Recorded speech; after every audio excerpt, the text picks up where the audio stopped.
Welcome to Our Girl Relationships. On this channel, we talk about problems people face in their day-to-day lives. Let's start with the video. My mother-in-law and I are not really the best of friends. That is me being subtle. She doesn't like me and has never liked me, no matter how hard I try. My husband's siblings say that she doesn't like me because I took her son away from her. That is so crazy. Aren't sons supposed to grow up and have their own families?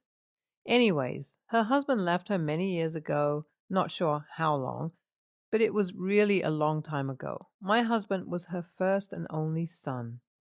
So she pampered him greatly and had this special love for him. When I came into the picture, she didn't like it, which is why she mistreated me. At the beginning of the relationship with my husband, the most annoying part was at the beginning of my relationship with my husband. We met, and she pretended to like me. She did that whenever my husband was around, but I got everything thrown at me whenever he was not there. Since we got married, she stopped trying to be nice to me before my husband. Many times he confronted her and told her that he was married to me, so she had to face it and treat me right because I was his wife, the love of his life. Whenever we had that conversation, he always had a fight with his mom, so I tried not to complain as much as possible, just so I could keep the peace in the family. It's my birthday today, and my mother-in-law said that she has something special planned for me. I'm wondering if she finally wants to poison me so I can just leave her son alone. I'm just kidding, but I'm curious to know what she wants to do, and I hope it turns out well. I'm honestly tired of feeling awkward around her or being the outcast when she's around just because I married her son. Her children are the friendliest and most considerate people I've ever met, so it's surprising how she's like that as their mother. They usually told her not to and tried to make me feel better when she did something to me. My mother-in-law texted me the address to a restaurant, and I got really excited. Maybe everything is going to turn out well in the end after all, and after so many years of tolerating and being nice to her even though she was annoying. I wasn't planning on celebrating this year, so I didn't really buy any new dress or anything special.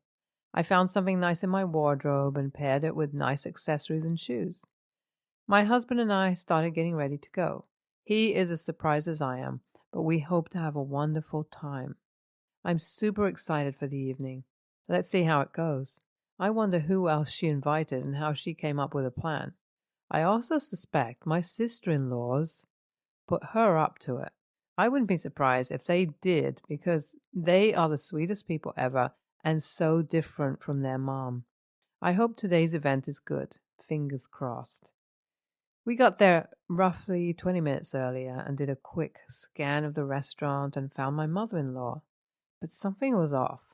I knew only very few people there, and the table was almost complete.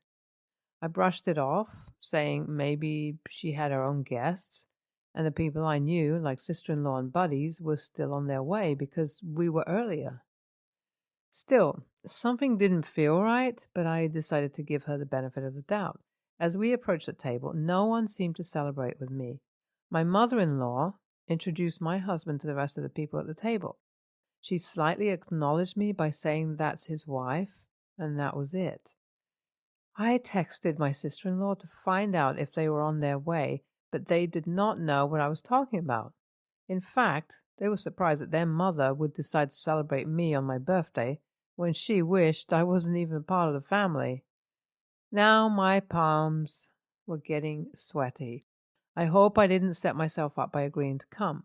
Why would I think a woman who didn't like me would go the extra mile to celebrate me? I think my husband could feel me getting tense because he held my hands and squeezed them under the table. That was his way of reassuring me that he was with me and we would be okay. The dinner felt really long, like it wasn't going to end. No one I knew came, and they were not invited either.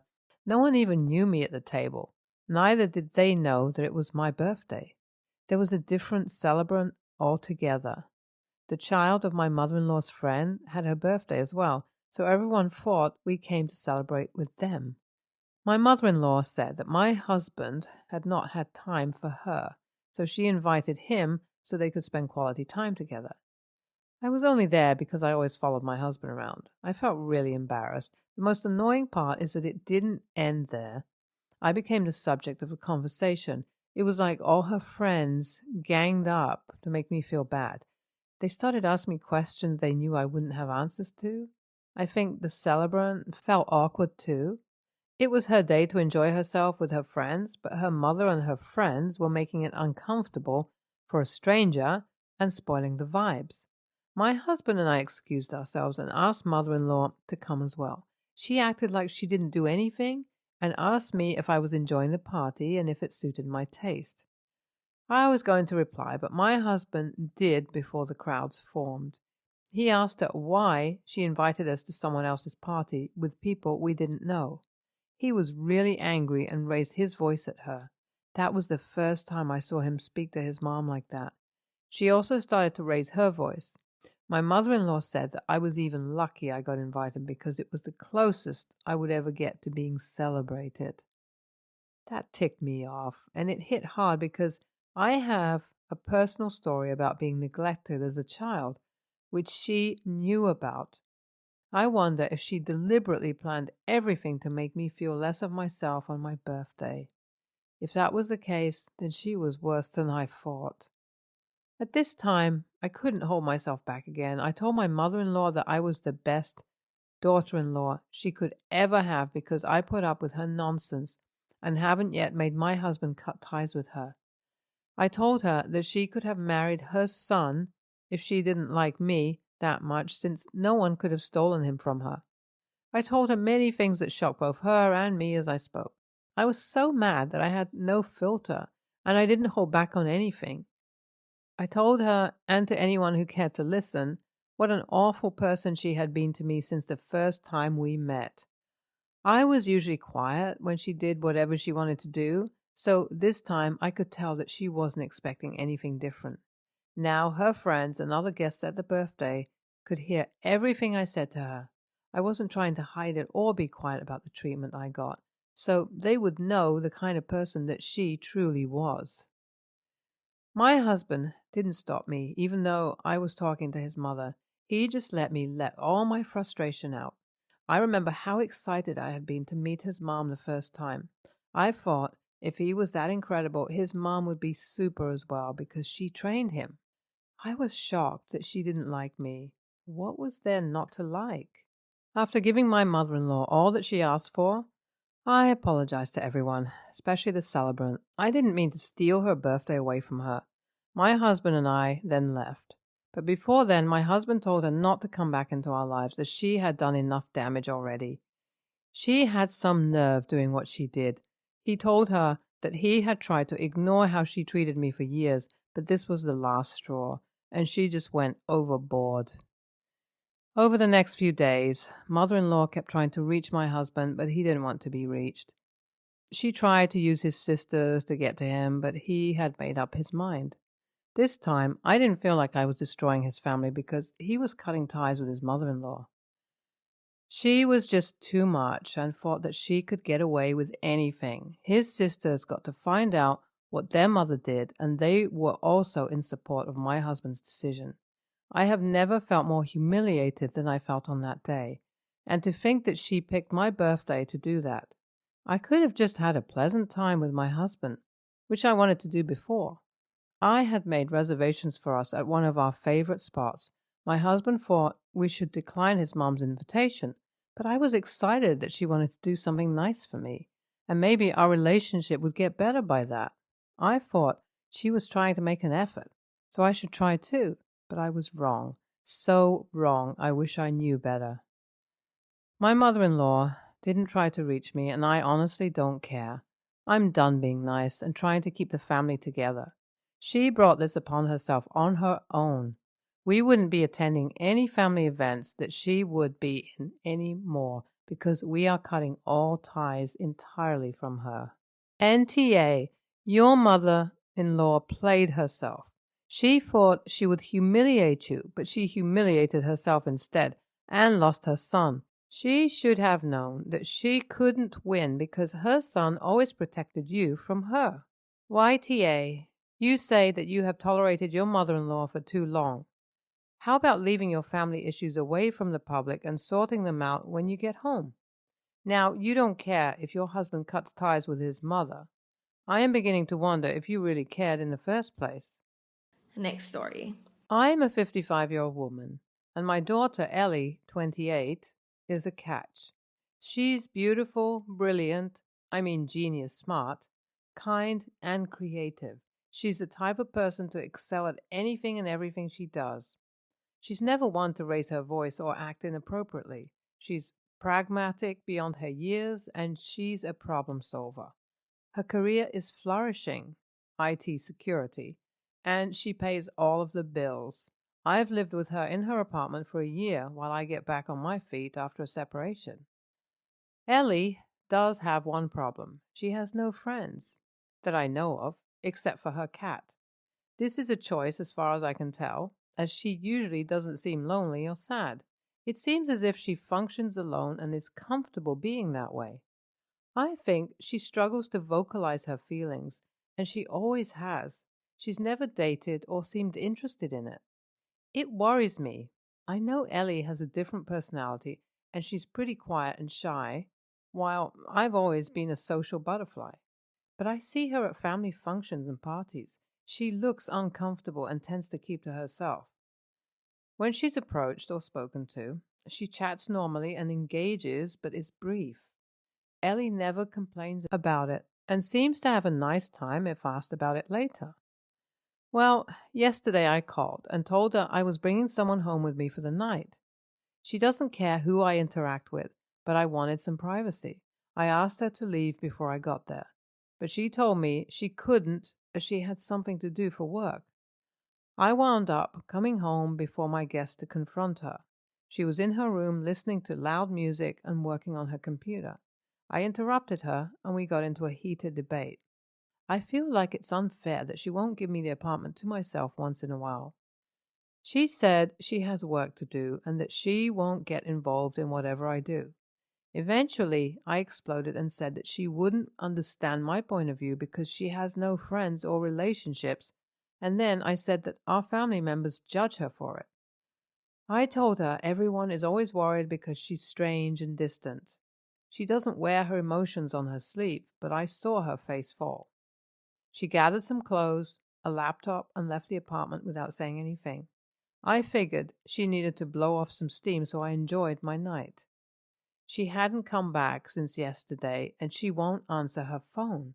I didn't mean to hurt her feelings, but I just want her to open up and act normal once in a while. I wanted to help my baby. AITA?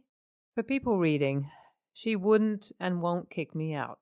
She gets nervous and retreats into herself and will shut everyone out, so an argument or conversation will end. She doesn't like conflict. She isn't completely without a social life. She has 3 older brothers, all married with children, with whom she shares strong bonds.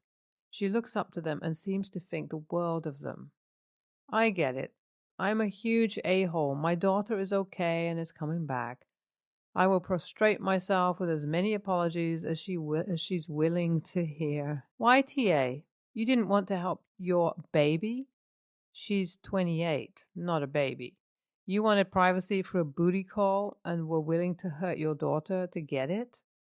Also, sorry, but work is more important than getting laid. YTA, in so many ways. You may think she's a catch, but perhaps she's perfectly happy not being caught.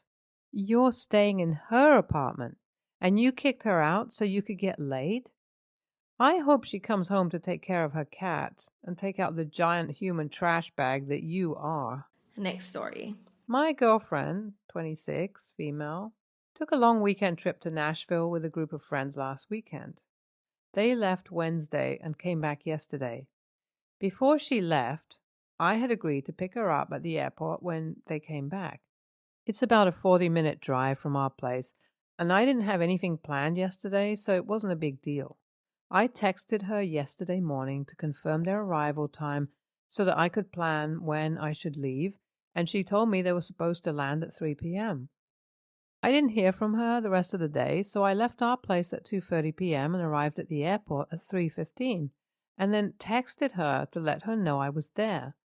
When I didn't hear back from her by 4 p.m., I kind of started to worry, so I checked their flight status online and found out their flight had been delayed by 2 hours during a layover and wasn't expected to land for another 90 minutes. So I went home. I had no way to contact her, so I couldn't tell her. About 2 hours later, I finally got a call from her and she was asking me where I was. I told her I was at home. She got pissed at me and asked why I wasn't there. I told her I was there at the time she told me, but she neglected to inform me of the flight delay, and I wasn't just going to wait at the airport for 4 hours. I told her to take an Uber. I could tell she was pissed, and she told me she was tired and exhausted, aka hungover, and forgot to text me about the flight delay. She said she doesn't want to sit in a stranger's car for an hour and just wants to get home. I told her I had already driven to the airport once today and I wasn't going back. And even if I did, it would take me an hour to get there, but she hung up on me. About an hour or so later, she got home, threw her bags on the floor, walked to our room, closed the door, and locked it. I tried to go and talk to her, but she wouldn't open the door. I ended up sleeping on the couch. This morning, I finally got her to talk to me, and she told me her phone died, and that was why she couldn't tell me about the delay, and that she was tired and cranky and frustrated when they landed, but that I should have still picked her up because I told her I would. She told me that the Uber was crazy expensive because they charged her peak rates, and after spending a lot on her vacation, she's pretty much broke. She told me I should have just found something to do nearby until she landed instead of going home, especially since I had nothing going on. When I finally got a word in, I told her that I find it hard to believe she couldn't find a place to charge her phone during a 2 hour flight delay or have one of her friends text me, and that it's simple courtesy to keep people updated on timelines like that when they're doing you a favor. I told her I think she was just too hungover or still drunk and didn't even think about it. She called me an a-hole and told me to F off. She again isn't speaking to me. ESH. Rule number one of picking up people at airports. Check the flight status. It is on you that you got there and there was a delay. You could and should have found that out. The "my phone died" excuse is irresponsible. You're traveling. You damn well make sure that your phone is charged. And yes, in modern day travel, there are tons of charging stations. She should have kept her phone charged and let you know about the delay. YTA, but I get the sense that maybe you don't travel much. Trying to give you the benefit of the doubt here because otherwise you just lack common sense. I literally can't imagine agreeing to pick someone up from the airport, having their flight details, and not checking the estimated arrival time online before setting off, especially because the East Coast and Midwest have had crazy weather this year and flights are getting delayed and cancelled constantly. But ultimately, I've picked up many people from the airport and dealt with waiting through unexpected delays more than a few times. It sucks. But it sucks even more to finally escape travel hell, expecting to see a loved one, friendly face waiting for you, and hearing, "Just take an Uber. I can't be bothered."